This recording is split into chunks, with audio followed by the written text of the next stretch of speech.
What is up, fellow benchwarmers? Welcome to another weekly episode of Fantasy Benchwarmers. And I am your host, Jeremy Tan, or you can call me JJT. Of course, we have with us, as always, Kumish.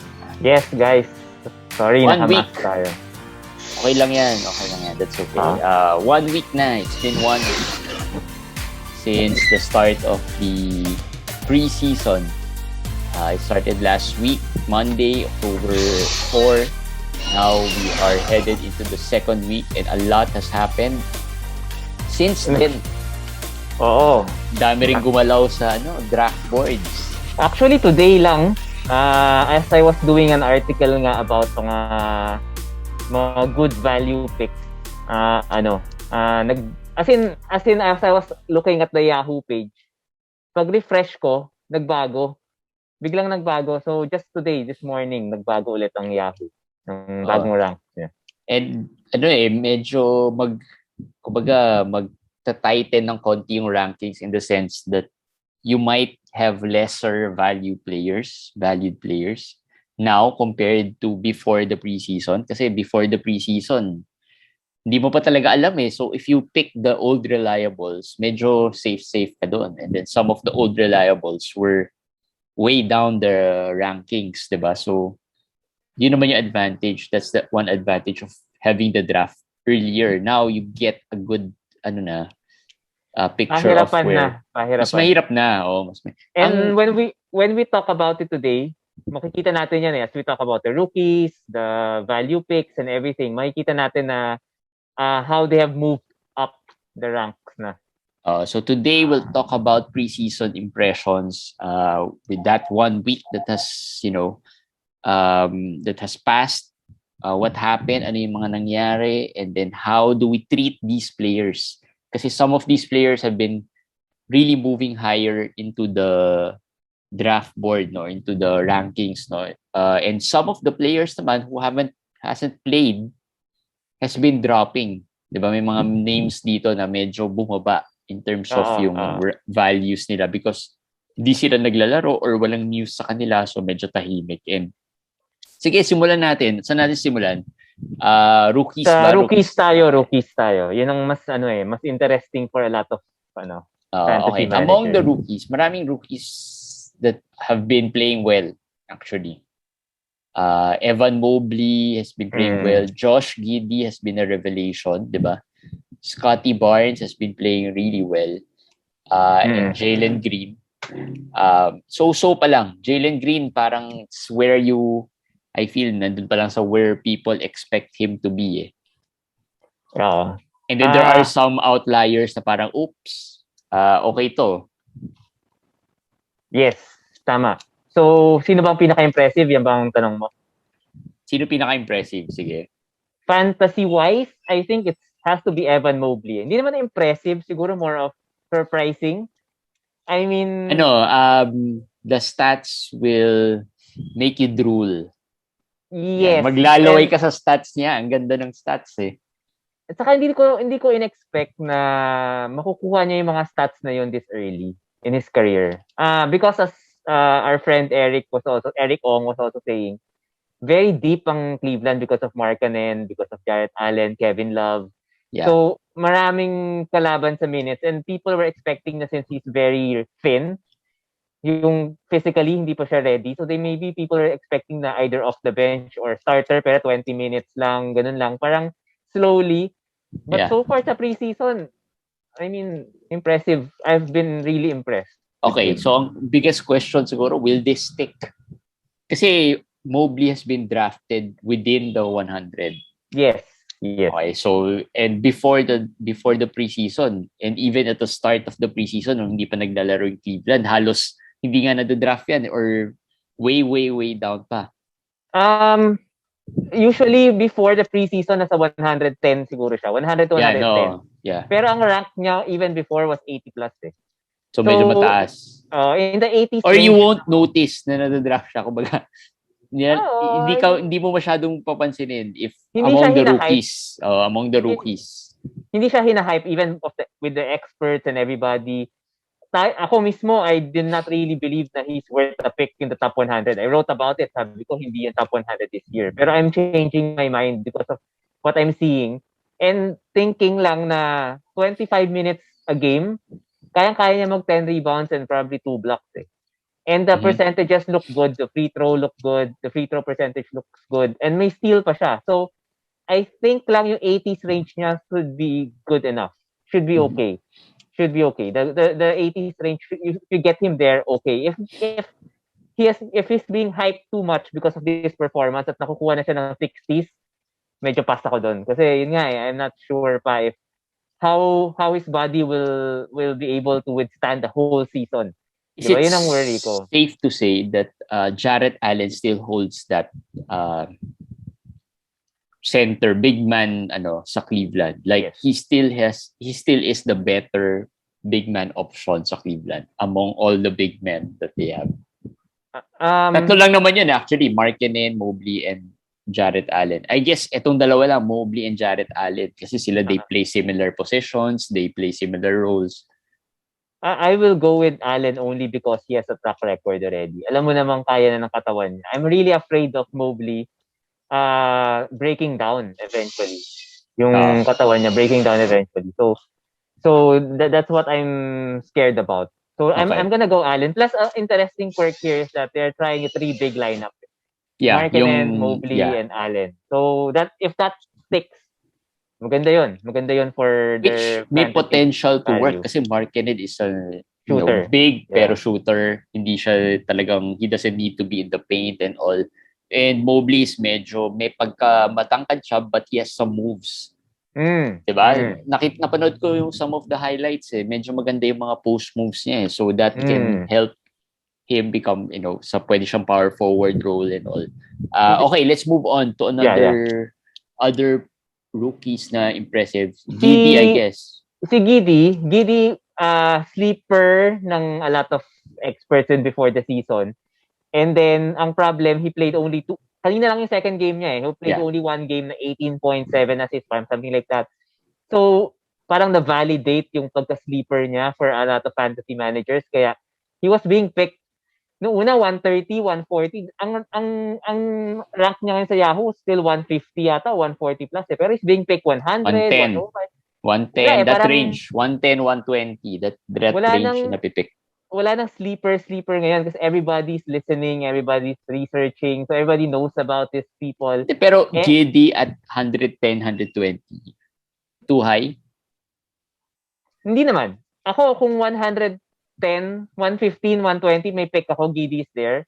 I'm okay kasi he's picked within that range, 100 to 120. Medyo ganun yung minsan 105, 104. Yeah. That's too high for me. There's still a lot of proven players at that range. Big men pa nga which I already mentioned some kanina like si Gafford, sila Noel. Pero like the guards kasi guards to so malamang you pick Giddy because you want even guards like let's say Reggie Jackson.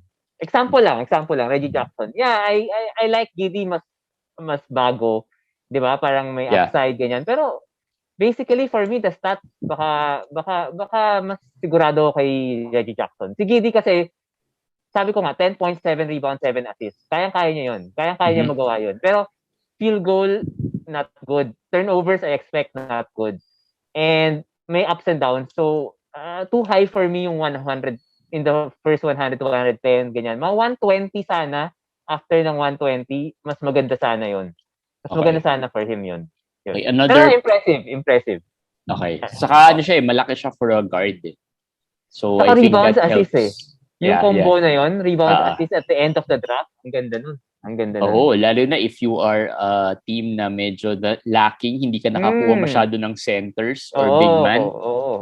Tapos kukuha. Kasi ganun yung ginawa ko sa isang league. I wasn't able to get centers. So I tried to get guards na can rebound, diba? So para at least that can help me dun sa lineup. Alright, another player na medyo maganda rin yung pinapakita is Scottie Barnes. Scottie Barnes, yes. Another player na... And maganda rin yung situation niya, at least temporarily in Toronto. Yan ang tanong. How temporarily is the situation? Kasi I don't know, Siakam, I think November eh. So, si Boucher, baka ganun Baka din eh. earlier. Baka November. Early Hindi, una November. ata si Siakam eh. As far as I know, Hindi, parang 3 to 4 weeks lang si ano eh. Si at Boucher. least, sabi at least 3 to 4 weeks, pero Oh, baka daw but tumagal pa. that's before the preseason. So that means may mga 2 weeks pa siya. 'Di ba? At least. So ay baka either Pwede. sabay sila or, baka close sila. I picked Barnes in one of my leagues yesterday because I think yung Boucher, I don't think will affect him. Boucher, I think with Achua and Birch, baka yan ang magkaka minutes eh. I don't think he's gonna play power forward eh. I don't think ako lang I think it's really gonna be Siakam and Barnes at the power forward. So, I think Barnes can have around the 1 steal, maybe 4 to 5 assists, tapos minsan may block din. All around eh. Parang Draymond nga siya eh, di ba? So, Yeah. so hindi siya top 150 yet. I mean, kung healthy sila, baka hindi siya top 150. Pero kung hindi sila healthy, definitely, easily, nasa top 120 siya. Kung hindi sila healthy. Two things siguro ang papanoorin sa Toronto. One is kung healthy sila. Second, how will they be? Will they be tanking again? Hindi pa naman. Matagal pa yan. Hindi natin alam. And of course, we'll also have the Shakam watch kasi 'di ba Shakam has been reported in a lot of trade rumors before. So baka even last year, 'di ba? So parang baka medyo mangyari yun this year. So yun yung mga babantayan natin. Pero Barnes, as long as wala si Siakam, you feel can still pwede. Oo, pwede.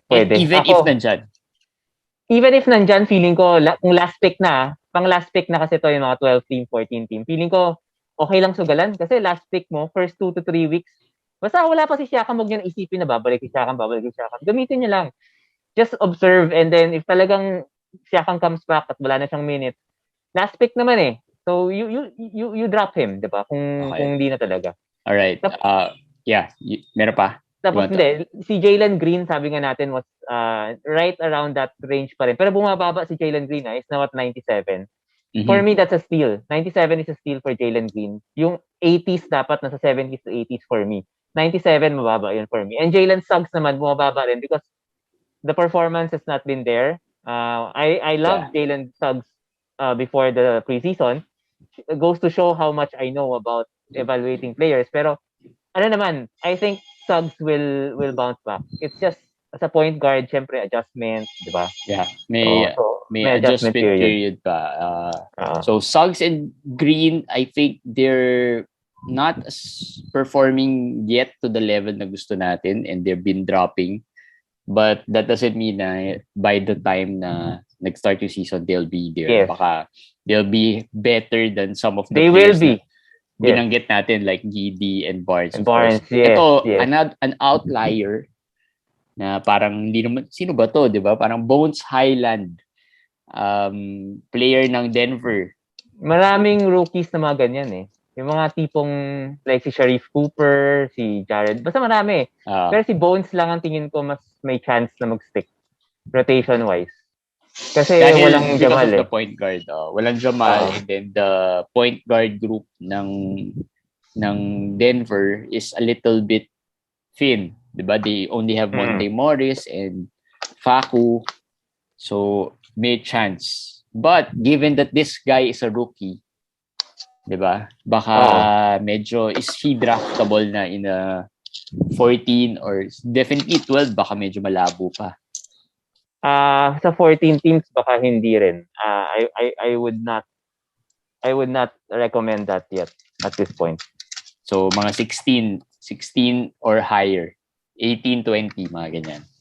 Mga 18, 20. 16, 18, 20 pwede yan. Kasi feeling ko nga ayaw ni Michael Malone siya gamitin.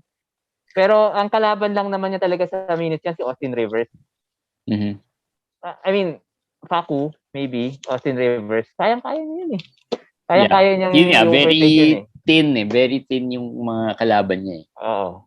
Hindi known as kumbaga hindi naman talaga high upside players when it comes to may experience lang of course. Yun lang yung kalaban niya with those two, no, si Austin and Facu. Alright, let's move on. Those are the rookies. Yung mga hindi nabanggit dito, yung mga hindi natin napag-usapan. They're Next time. probably, maybe next time, or they're probably still okay. Parang hindi naman sobrang taas or maganda yung pinakita nila. Hindi rin naman sobrang pangit. Like players like si Cade kasi didn't play. Wala pa. Diba? So may mga ganung... Sengun, medyo na-hype din. Overhype. Pero, baka ang biggest question mark dun sa Sengun is yung Plumlee. Kasi Plumlee hasn't played naglaro na ba si Plumlee? Parang hindi pa eh. Hindi, Houston si Sengun. Ay, nga. Si Plumlee di ba nasa Houston? Ay, Hindi. Si Christian Wood. Sino yung isang center nila? Daniel Tace.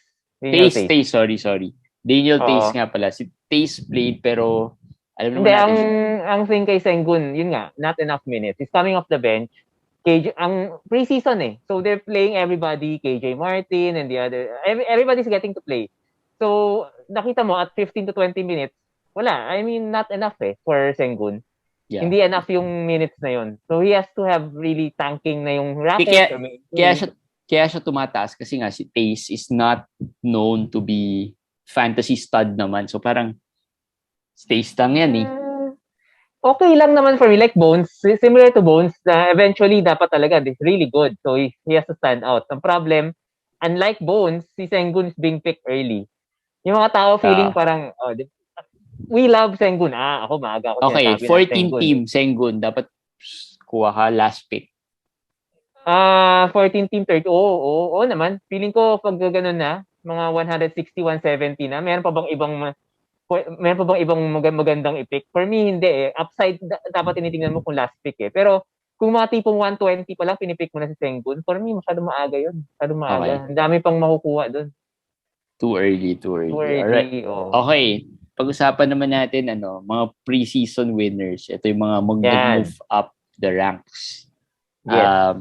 Ang pinaka, two of the hottest siguro, na nag-move talaga up, are Jordan Poole and Tyler Hero. Yes. From outside the 120, diba? Mga 130, 140. In fact, ilan na ba sila? Tingnan ko. Hindi ko alam yung ranking sila, but they are being picked within the 110, 120 range na. Si Jordan Poole is, Jordan Poole is higher. Nasa 100 nata siya ngayon sa rank. As far as nung huling tingin ko, nasa, nalaman natin. Nasa 100, where is he? 111. There. Okay. 111. And he is picked around that. A little higher, minsan 105, 106. But outside the 100 pa rin naman siya napipick. And Hero, pretty much mainit rin. And I guess same thing. Which of these two players do you think will stick? Or will both of them stick? Jordan Poole. Jordan Poole will stick. Before, I'm so happy and sad because before the season, siya talaga last pick of the draft dapat eh. Well, I still have him in most of my leagues, but I've had to use my 100 pick or 105, 110, mga ganon. I have to use that. Yun din naman ang ranking niya ngayon. And he has yung katawan niya, as we know, has really changed. Talagang nag-invest on that. And he's shooting really impressive so far. Even if Clay comes back, I think Poole will have value. He has point guard eligibility. Walang bench ang Golden State. Clay won't play back-to-back. Clay will be eased in. So, I like Jordan Poole. Tyler Hero, if you miss out on Poole, mas mababa si Hero. Mas mababa, yes. I think Hero is outside the 120 pa in the draft, in the rank. Parang nandun, nasa outside sa 120 and he's being picked mga ganun din. A little higher na ngayon. But within the 110, 120 range, siguro minsan napipick na si Hero eh. Yeah, I think consolation mo yan, si Hero. Consolation prize. Similar, pero si Poole kasi mas may 3-pointers. Saka mas may steal. Wala kasi si Hero eh. We know that already eh. Even given the minutes. Pero may konting rebounding si Hero. Yeah. 115 pala si Hero. So medyo mataas din na pala si Hero. Nag-increase na rin siya. Nag-increase na rin. Pero yeah, the rebounding is there for him.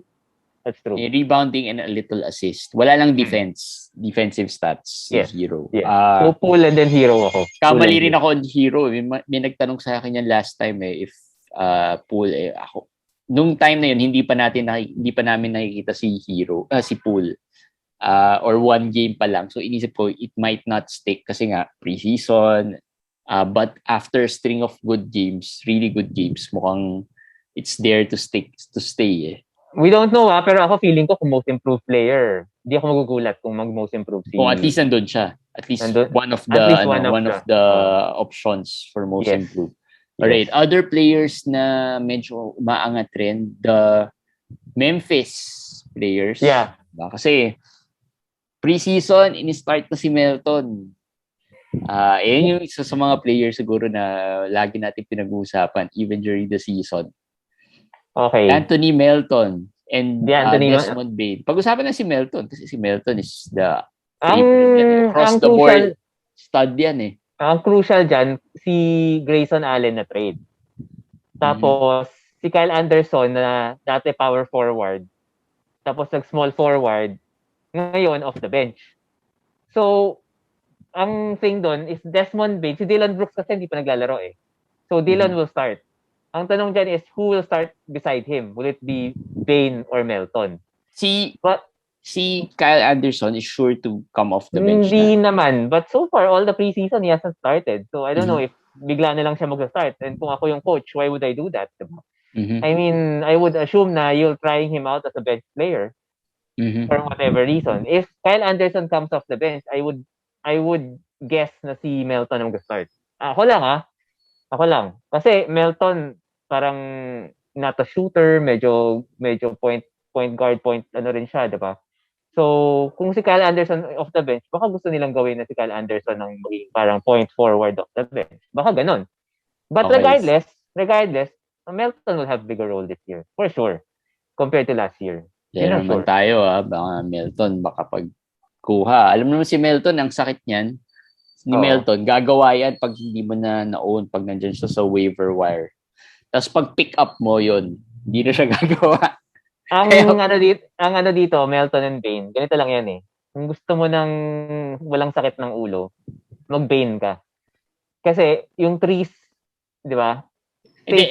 And si Bane kasi even last year off the bench, kahit papano has some may nakita na rin tayo from him even last year. Basta sa threes, if you need the threes, the points, and siya, good 3-point shooter siya, hindi siya yung titira lang ng titira, diba? Parang very good percentage. At saka si Bane, you can get him even in the free agency after the draft. Wala kasi nag-draft masyado. Ngayon, hindi na masyado. Mas meron. Sa mga sa mga 12th round, 13th round, si Bane minsan napipick na doon. Late 12th round, 13th round. Yun, yung last night's draft ko, napipick na siya. Okay. Hindi, kasi sa ranking niya, mababa pa siya. Outside pa siya ng draftable range. So far, yesterday, nasa 17-team league kami. And he was drafted siguro nasa 190 na, nasa 200 na eh. So, may appeal, meron pa siyang konting sleeper type na hindi pa napapansin masyado. Si Melton kasi, it's impossible eh. Sure ako, 130 kinukuha na eh. Minsan, mas maaga pa eh. So, mas kailangan mo sumugal kay Melton, which is, basically, sugal din naman talaga yung stats niya. Hindi mo alam eh, kung nandyan or hindi eh. Diba? Pero mas marami lang kasing kaya i-contribute si Melton compared kay Bane. So, that's why mas in demand siya. Kasi even if he doesn't score, he can steal, he can defend, he can rebound. So that's the Memphis rotation players. Medyo marami pang question marks dyan on how that would pan out. No? Kasi with Dylan Brooks and yung Kyle Anderson situation. Let's move on to Orlando. Yes. Wendell Carter Jr. and Mo Bamba. Ako, dami akong Mo Bamba. So, 80% yata ng leagues ko may Mo Bamba ako eh. Ako wala akong Mo Bamba pa. But so far, konti pa lang naman ang drafts ko. Pero may Wendell Carter Jr. ako. Ang maganda sa Orlando, wala pang fixed rotation kasi every preseason, alam mong, hindi to yung team na parang alam mo na, yun na yung starting, yun na yung bench. Kasi Cole Anthony started over Suggs started over Cole Anthony, Gary Harris. Kanina, Wendell Carter started with Bamba. So, third game pa lang eh. First game, Wendell Carter started. Second game, Bamba started. Third game, sabay na sila. So, alam mong nag-experiment pa lang yung coach eh. The good news is, Wendell Carter has been playing very well, regardless whether he started off the bench with Bamba. He has played well. Mhm. And that makes me happy to pick him at around 90 something to 100. If you can get him there. Ang kasabayan niya dyan, Al Horford, Daniel Gafford. Yan, yung pag-usapan din natin, Al Oo. Horford. Nerlens Noel. Yan ang mga kasabayan niya dyan eh. Yan ang mga kasabayan. Yan ang mga pipilian mo eh. And I think all of them are good values at that range for me. And Wendell Carter has a lot of upside. Yeah. So, yun. I guess with those names you mentioned, that would now depend on anong type of stats you would want there. Diba? Kasi they have different stat set din. Like Wendell Carter, more of mid-counting trees and a little Yes. rebounding. Diba? Yes. Pero wala masyado on the defense side. Yes. So if you want the blocks naman, you go with si Gafford or Nerlens Noel. Yes. If you want more facilitation or assist, you go with Al Horford. I think they are within that range. group. Yes. Depending on what you need. And Plumlee. And Mason Plumlee pa. Ayan, Mason Plumlee. Isa another player na pwede nyo i-consider. Again, percentages would also play a role. Like si Horford and Wendell Carter might have lower percentages compared to Noel and so that those things na yung iisipin mo at that range parang what do I need among these centers, and all of them can contribute, kumbaga. You put it well. Tama si Jeremy. At that point, kasi pag tinatanong kami, who do you like this, who do you like that, siguro titingnan mo yung team mo up to that point. If your team is punting block, walang sense na kunin mo si Gafford, Noel, or kahit si Bamba eh. Yeah. Di ba? Bakit mo kukunin? Yun ang strength nila. Isa rin yung iisipin mo, even if you're, let's say, not really punting, gusto mong i-improve ng konti yung, kumbaga hindi mo pa sure if you're gonna punt. Kasi pero at that point, medyo ka na eh. Delikado ka na kasi ang lalim na nun eh pag wala kang nagbo-blocks, for example. I-consider mo rin if you can really compete in that, di ba? Kasi pwede mo isipin, meron naman ako isang center that can block early on, pero maybe not shot blocker talaga. Do I add this player? Pero baka naman wala namang support yun. So parang nag-punt ka na rin. Pero nasayang yung pick mo. I think ang magandang tanong dyan is, let's say if you're going for an all-around big na medyo may assist, si Horford, Mason Plumlee, and Wendell Carter Jr. Yan pagpipilian mo yung tatlo. Yeah. If you're going for the steals and the defense and the rebounds, you're gonna go Gafford, Noel, and surprisingly Mitch Robinson. Kasi nandyan po si Mitch. Ayan. Mitch Robinson. Yung tatlo yan eh. So, yun ang pagpipilian nyo. Huwag kayo Horford or Gafford. Malayo yun eh. Malayo yung stat set ng dalawa eh. So, pipili nyo doon sa stat set. So, sa question na yun, ako, I'd like Horford over Plumlee and WCJ.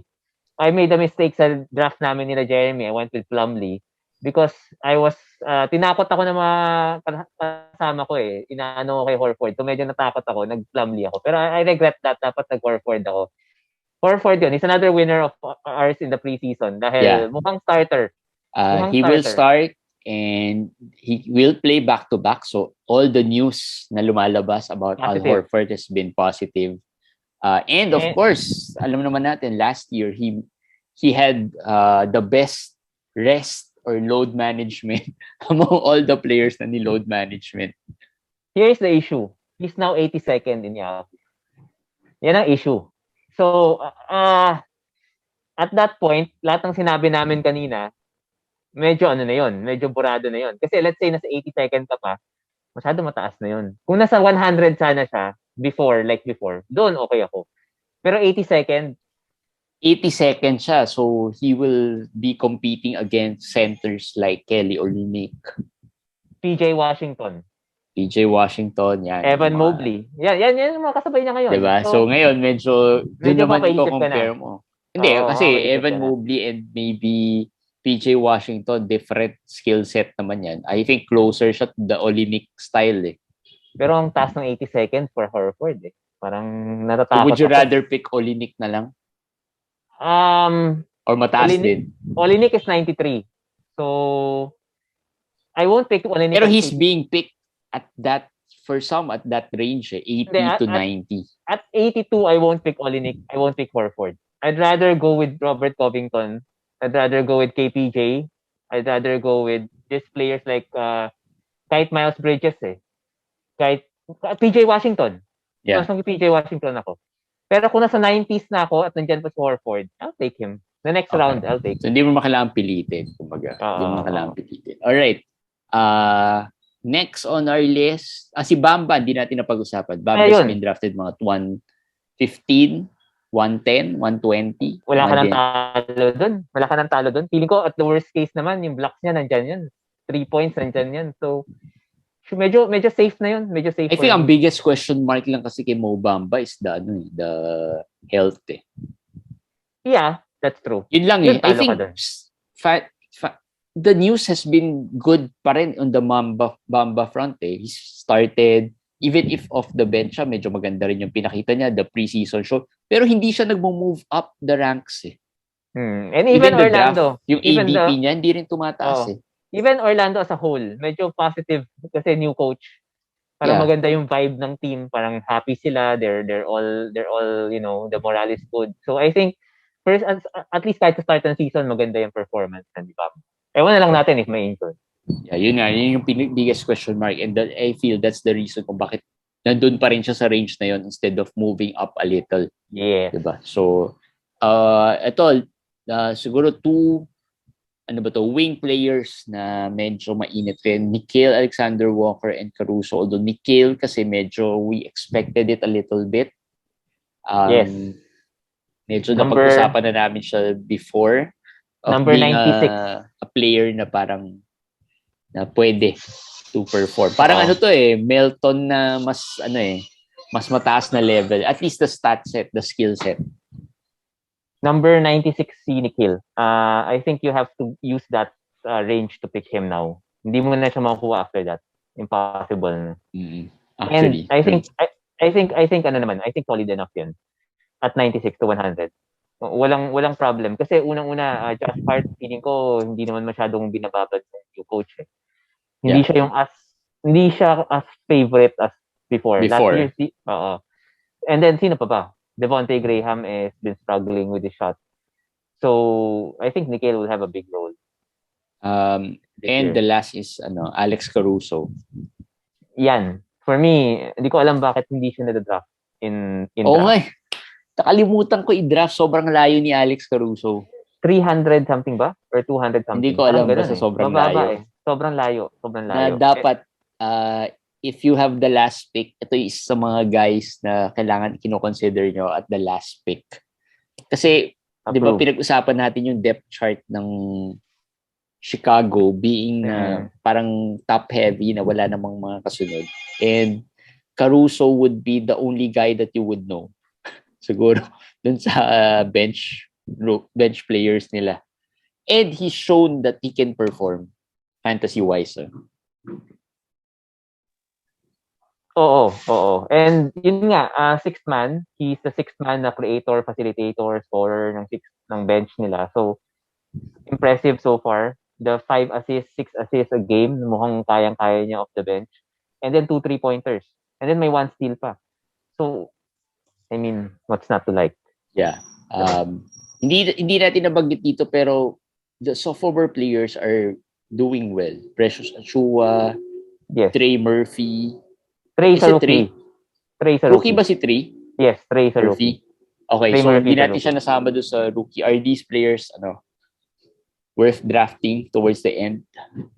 Pag deeper leagues, yes. Si Precious Achua for 1. I think over Trey Murphy is more draftable because he's a center, number 1. Number 2, walang kaagaw sa minutes. So, mukhang mas safe yung minutes niya. At the moment, wala pa si Boucher. So, at least the first few weeks magagamit.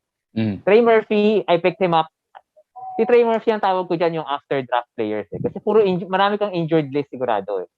So, pag lalagay mo sa injured list, tapos pick. Magpipick up ka. So, yung mga pick up niyan, mga Desmond Bain, Trey Murphy, yan mga paborito. Kasi yan ang mga, kumbaga, after draft na may sugal ka pa after draft. Sinugal mo pa after draft. Na free.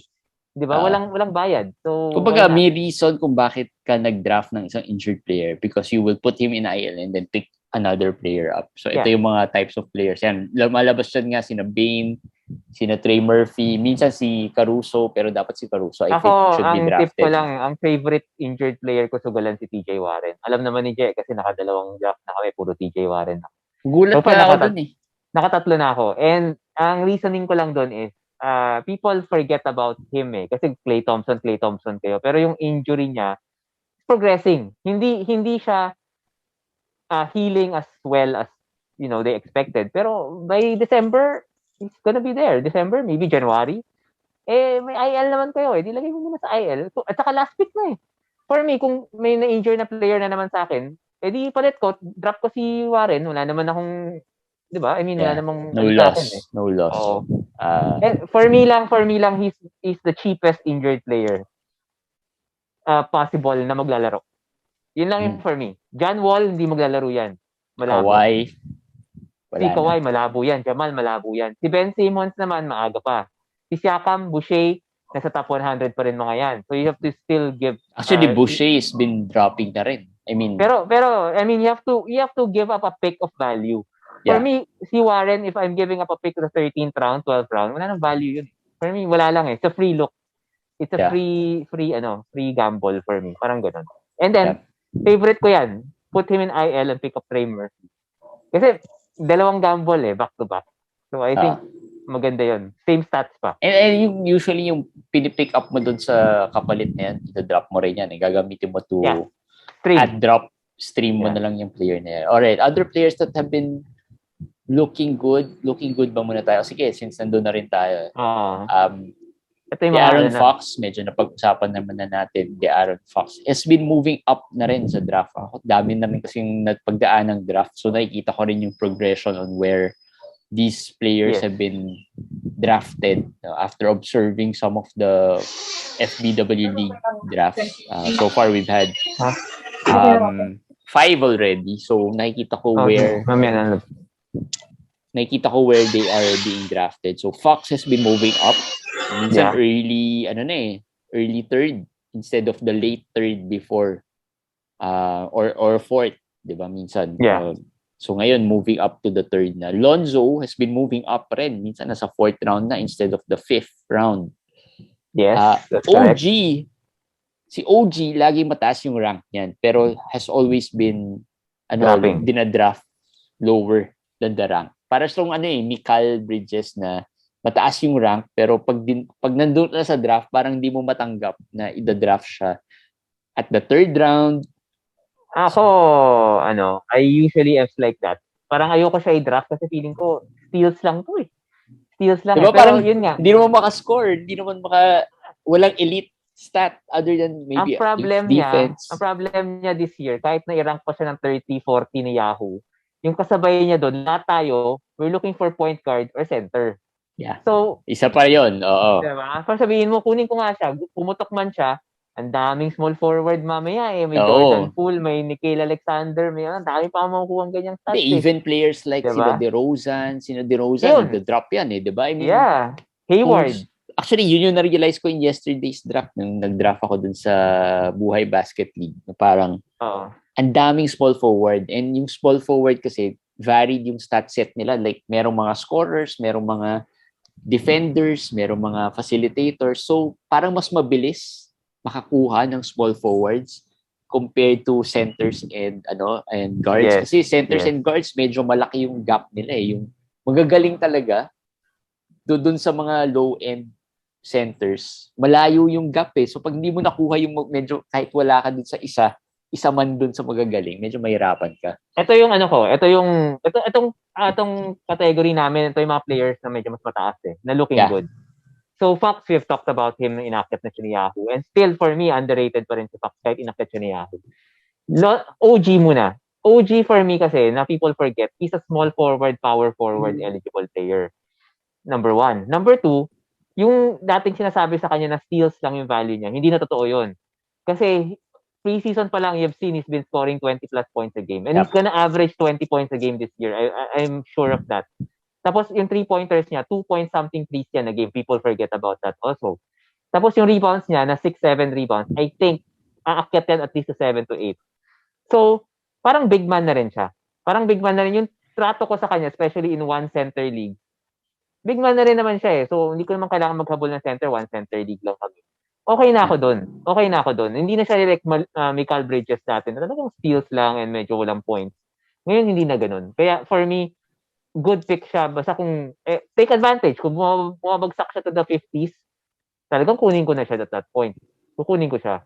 Si Lonzo naman, I think Ja Morant being picked higher than Lonzo. I don't get it. I really don't get it. I don't know why people are low on Lonzo. Tinan mo naman ginawa ni Lonzo today. 3 steals, 4 blocks. Tama ba? Hindi. Tsaka yung 3-pointers niya. Like the other day, ano siya, 5 3-pointers. Di ba? Parang, wala eh. I don't know why people are so engrossed with Ja Morant over Lonzo. Or even, I don't know, sino pa ba? Minsan, nakikita ko, minsan CJ McCollum. I like CJ, pero no Hindi way naman, Lonzo. hindi naman CJ. Meron. May mga draft ako nakikita na CJ is picked ahead of Lonzo. This year at least, I don't see Lonzo falling behind those players. Dapat siya mauna. And the way the Bulls are playing, they're faster in pace, diba? And yes. Maganda yung mga support to players niya, like sina DeRozan and Lavine. Bonafide scorers talaga tong mga to eh. So yung assist niya can be there as well. Kaya nga si Alex Caruso, tumataas rin yung assist eh. Kasi yung mga kakampi nila can really score. Tapos, they have a center who can be attract defenders inside. So, nafi-free up din siya. And yung percentages niya have been getting better from the outside. So, baka mas selective na siya in taking shots as well. So, that's Lonzo. Pero parang tumataas na rin si Lonzo in terms of yung, especially after today, I'm sure he'll be picked a little higher. Today ba yun or yesterday? Basta may yung last preseason game. Yesterday. Maganda yung pinakita niya especially on the defensive end. Alright. After all those great players na pinag-usapan natin, let's talk about some of the players na parang should you be worried. Medyo low end naman to. So some of the... Wala ba sa upper tier or upper level na parang worry yung player? So far, wala pa naman. Meron ba tayong na-miss out sa mga upper tier na worry? Parang wala naman. Kasi so far, either injured sila, hindi sila ginagamit masyado dahil pinapahinga. So, unless it's injury-related, wala pa akong nakikitang talagang worried ako na upper tier player. Meron. Russell Westbrook. So far, first 2 games, more turnovers than assists. Basta sobrang bad shooting so far and not a good start in his Laker career so far. But if you're picking Russell Westbrook, you know what you're getting into at ano kayo siguro, mga sadista kayo. Gusto niya yan. So sige lang. Or fan kayo. So sige lang. Go ahead. Do it. Okay, so wala yung sabihin ko sana si Kyrie, worried na siguro lahat ng mga Kyrie pag-usapan na natin yan eh. Wala na tayong ano dyan. So yun, let's move on to the lower end ng mga worrying players. Kyle Anderson, kanina pinag-usapan natin, hasn't started, so baka may potential of not being the starter. But maybe a 6-man. Do you think he'll still be relevant fantasy-wise as a 6-man?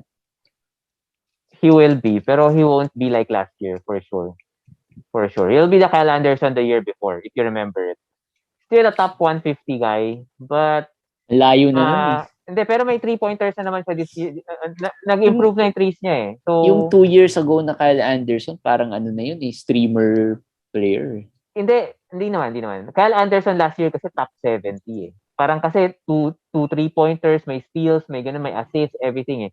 Hindi natin expect yung ganun. Better than 2 seasons ago siguro kasi mas may 3-pointers na siya. So, kung paano si Jason Tate, kasi siya yung sunod na pag-uusapan natin, kung paano si Jason Tate last year, pwedeng maging ganun si Kyle Anderson. Parang ganun. Multi-category pa rin, pero hindi like last year. Yan. Na-mention mo na, Jason Tate. Problem. Are you worried? Yes, I am. Pinag-usapan lang natin to the other 2 episodes ago na parang, okay to, may potential to at that value. Ngayon, parang delikado eh. Ang worry ko kay Tate kasi, yun nga, 100, 108, 110. Parang kailangan na talagang walang mangyaring masama sa kanya para ma-hit niya yung value na yun. So, natatakot ako kasi pag ako magpipick, matatakot ako. Pero pag i-drop mo si Tate, kukunin ko yan. Kasi parang, kasi nga, depende sa value of the cost for you. But worried, kasi House, Gordon, they've started over him. Pero sabihin mo, at the end of the season ba, will House and Gordon be still playing or si Tate nang starting? I would bet with you na Tate will be the one playing. Pero, after 10 games, isipin mo na kagad kung naglalaro pa ba si Eric Gordon. Kailan pa yun, di ba? Ang hirap kasi magsugal ng ganun Pero, mangyayari yun. Pero kailan? Which point of the season? What point? Di ba? Yun yung problem. At 108, 107, pinik mo siya over... Medyo mataas pa yun. Over full, over hero, di ba? Tapos pumutok yung mga yan. Patay kagad. Start ng season. I think medyo mataas pa yun. And the last players to worry or not, Malik Beasley. Malik Beasley will come off the bench yata Oo, yun din. Isa pang worry ko kay Beasley. Actually, nakalimutan ko idagdag dyan si Jaden McDaniels. Medyo worried din ako kay Jaden McDaniels. Hindi maganda yung start niya now. So far, hindi maganda. Hindi yun in-expect natin. Tapos, kita mo, kain yung usage ni Anthony Edwards, ni Russell, ni Towns. Walang natitira sa kanya Tapos, Vanderbilt started and played well. So, parang may kalaban pa siya dun sa role na yon. Baka si Vanderbilt pa ang mas maging usable. Again, Jaden is being drafted. Diba? Hindi siya waiver wire. So, nakakatakot din yun. Na-draft ko rin yun kahapon at 120 yata or 110. Nakalimutan ko na. Hindi naman ganun ka-big deal. Hindi naman magiging problem talaga kung talagang kailangan mo siya i-drop. Pero still, something to worry about. Yeah. Ito, may name akong i-bring up. Keldon Johnson, are you worried? I'm not worried because I've never been high talaga sa kanya. Maganda naman yung performance niya Kasi siya yung yung ina-eye as the parang siya yung 1-2 punch ng sila ni DeJounte, di ba? He has been what he is usually. Points and rebounds. So wala na. Yun lang talaga mabibigay niya. Points and rebounds. Points and rebounds. If you were expecting na magiging 1.5 steals siya, magiging ganito, may ganyan, well, that's on you kasi hindi naman talaga siya ganoon. 'Di ba? So, wag niyo lang siya i-pick na mga top 100. Yun, worried na ako for you guys pag ganoon. Meron ba nagpi-pick niya ng top 100? Meron. Meron. Kaya nga sabi ko nga wag niyo gagawin yun. Just pick him in the 110, 115, 120 range, you'll be fine. You'll be okay. Meron. All right. So yun. Those are the preseason impressions. It's not too long episode, short episode lang tayo kasi medyo marami na rin, tuloy-tuloy na rin ang drafts namin. If you want to know how the drafts are going, we've uploaded them sa YouTube. Sa YouTube na lang namin in-upload kasi mas mabilis and we've had some great draft episodes. Like last time nga, we have a Slovenian manager na ang dami ring napagkwentuhan. Today, tonight's draft sa Champions League, we'll have JC Jasso naman from the US. So, si JC is an American from Houston. So, it'd be interesting. Mukhang magjo-join siya he'll be joining the Zoom call So, and medyo excited rin siya to join, and he's been organizing leagues in one of his groups. So, we'll try to know more about yung fantasy like in the US and how competitive the managers are. And mafe-feel nila how competitive din the managers here are. Gusto ni JC, the best of the best daw Kaya kailangan pakitaan natin siya ng best of the best. Ayan. Champions League. Champions League. That's Champions League naman. The best of the best. The best of last year at least. Syempre, mahirap naman sabihin the best of the best kasi luck can play a big role in head-to-head, diba? So, there's still those. But at least these managers Champions League naman are very competitive and they know what they're doing. Yun naman yun. Yun naman yung importante. Alright. So, yeah, that's it. Subscribe kayo sa channel as you get the daily quickies when we start the season. And of course, sa Spotify and sa Apple Podcasts if you haven't. Please follow. All right, we'll see you again on the next episode. Bye, guys. Bye.